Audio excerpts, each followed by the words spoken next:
Olá, irmãos, aqui é o Ronaldo Costa para o canal Vida no Espírito Santo. Eu pergunto a você, há desentendimentos lá na sua igreja? Lá na sua família? Lá no seu trabalho? Por que será que há esses desentendimentos, hein, irmão? Porque muitos grupos e comunidades, muitas pastorais e movimentos já não são os mesmos por causa das rixas. E é isso que nós vamos trazer aqui, cujo tema do vídeo de hoje é o orgulho como raiz da divisão. Incendeia minha alma, incendeia minha alma, incendeia minha alma. Irmão, vamos pegar aqui em 1 Coríntios 4,19, mas brevemente irei ter convosco, se Deus quiser, e tomarei conhecimento, não do que esses orgulhosos falam, mas do que são capazes, porque o reino de Deus não consiste em palavras, mas em atos. Rapaz, eu não queria estar na reta de Paulo não, hein? Eu lá em Corinto, essa carta é em Corinto, né? Paulo está sabendo de o quê? Por que Paulo, o que está incomodando Paulo? Que ele fala assim que em breve ele quer ter convosco e ele quer confrontar essas pessoas que estão ali fazendo algumas coisas que ele reprova, né? Que coisas são essas, Ronaldo? Você vai ver lá na carta em Coríntios. É burburinho, é fofoca, é divisão, é comentários assim que excedem com a paciência, excedem com a caridade e não tratam o irmão como alguém que foi alcançado por Cristo. É um orgulho assim que distrata as pessoas e Paulo fica sabendo disso e fala, não foi nada disso que eu ensinei. Então você vai percebendo ali que Paulo vai retornar à comunidade de Corinto e vai querer confrontar as pessoas que são lobos em pele de cordeiro.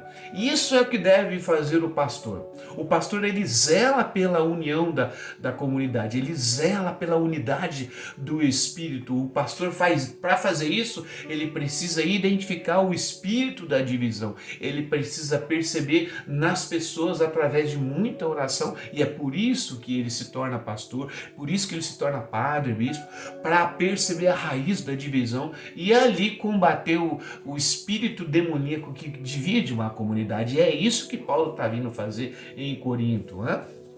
Tome primeiro lá em 1 Coríntios 4, leia e você verá Paulo dirigindo palavras para unir a comunidade, para romper com os hábitos que dividem a comunidade. E para Paulo, irmão, tem dois hábitos que acabam com a união da comunidade. É a vanglória, o orgulho. Paulo combate isso veementemente. Eu vou deixar um vídeo aqui falando sobre o hábito que afasta o Espírito Santo. E ali você vai poder compreender melhor esse hábito espiritual que a gente vai cultivando sem perceber. Esse orgulho, essa vanglória. O que é essa vanglória aí, Ronaldo?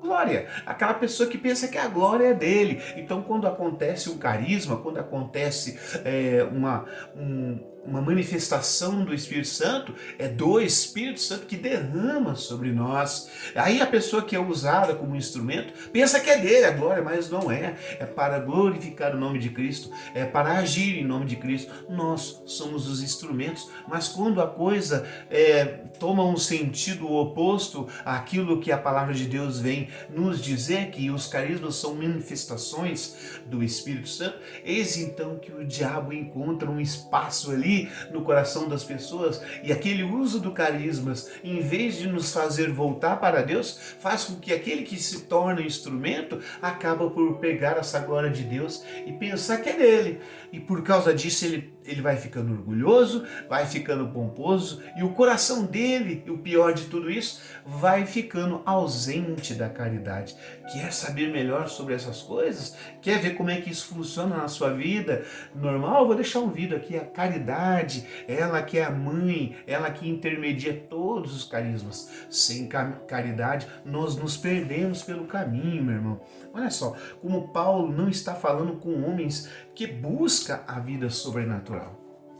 Porque quando a gente vai buscando a vida sobrenatural, essa vida que está em Deus, essa vida em Cristo, essa vida no Espírito, essa vida nada mais é do que nós nos assemelharmos a Deus. E Deus é amor, Deus é caridade. Quanto mais a gente se assemelha a Deus, mais caridade nós vamos fluindo em nosso coração, fluindo em nossa vida. Obviamente que quando a caridade impera no nosso coração, impera na nossa comunidade, no nosso grupo, nós vamos percebendo que o orgulho vai ficando de lado, porque as obras da carne se opõem às obras do Espírito. E se é uma obra do Espírito que acontece em nosso coração, a principal obra é fazer com que a caridade se eleve em nosso coração, cresça em nosso coração. Ao contrário da obra do Espírito, é a obra da carne. Essa faz com que suba o orgulho na nossa vida, suba a vanglória, a gente começa a achar que não precisa de mais de ninguém, a gente começa a destratar as pessoas que nós não nos agradam, aquelas pessoas que nós não vamos com a cara, e essas coisas mundanas que vão imperando em alguns corações, nada mais é do que as obras da carne. Ó, em 1 Coríntios, capítulo 4, versículo 6 a 7, está assim: aprendais a não ultrapassar o que está escrito, para que vos não encheis de orgulho,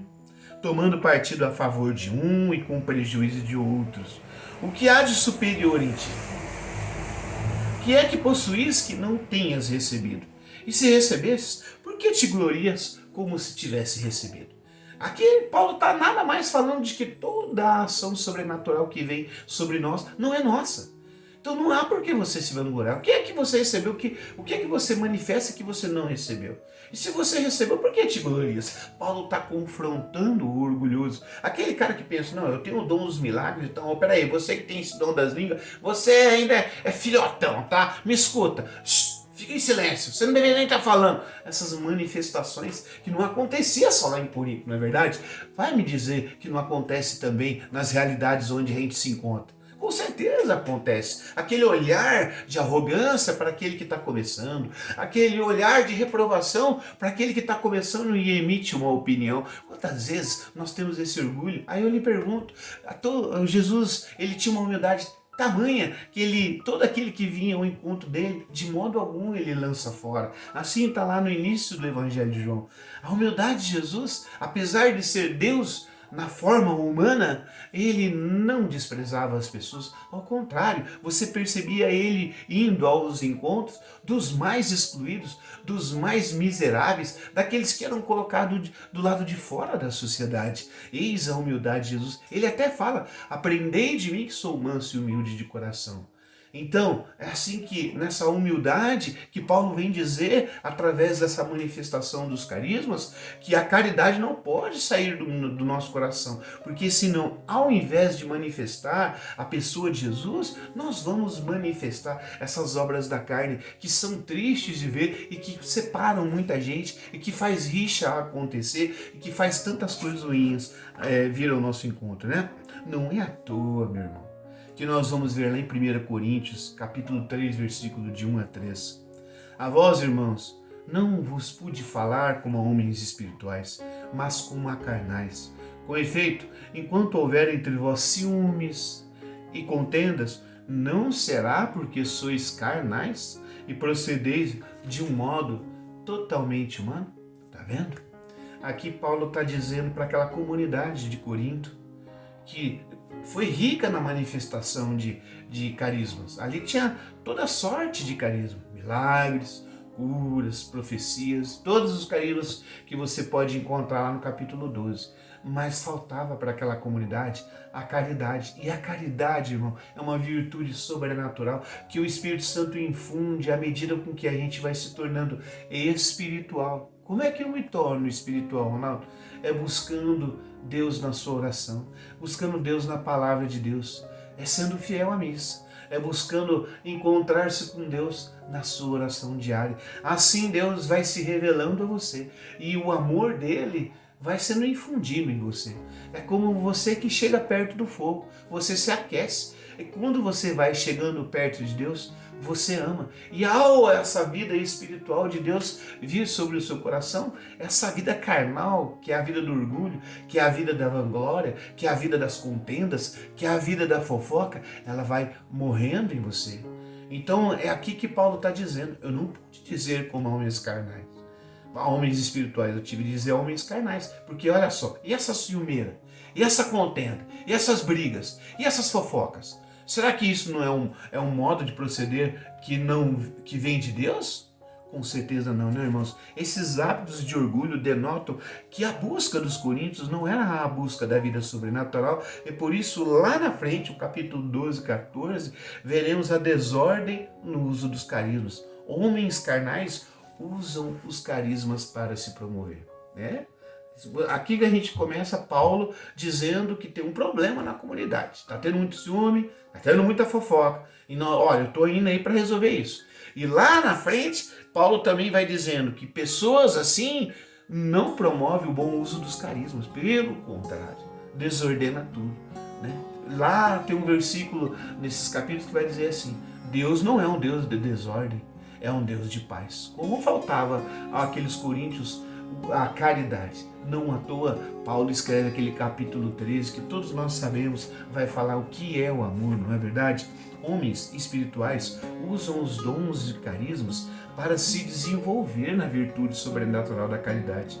Virtude essa que nos põe em contato com o próprio Deus, né? Se você, Ronaldo, caridade, cara, eu quero saber mais sobre isso. Eu vou deixar um vídeo aqui sobre a virtude sobrenatural da caridade. Quero trazer aqui para você uma frase de Timothy Keller, que diz assim: Paulo nos mostra que a causa da divisão é orgulho e vanglória.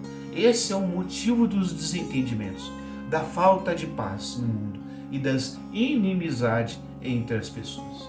Se você chegou até aqui nesse vídeo, meu irmão, se você está ainda vendo esse vídeo, é porque você deseja ser espiritual. E por isso a gente quer terminar aqui com uma oração, para que o Espírito Santo entre no nosso coração e faça de nós promotores da paz. Como diz São Francisco: Senhor, fazei de mim um instrumento da vossa paz, né?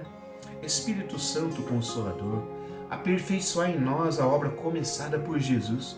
Tornai forte e contínua a oração que fazemos em nome do mundo inteiro. Apressai para cada um de nós os tempos de uma profunda vida interior, a fim de fazermos o bem às pessoas. Tudo seja grande em nós, a busca e o culto da verdade, a prontidão até o sacrifício da cruz e a morte, e tudo, enfim, corresponda à oração sacerdotal de Jesus ao Pai Celeste, aquela efusão que de vós, Espírito de amor, o Pai e o Filho, irradiam sobre a Igreja, sobre cada pessoa e sobre toda a humanidade. Amém. Em nome do Pai, do Filho e do Espírito Santo. Amém. Até a próxima, irmão.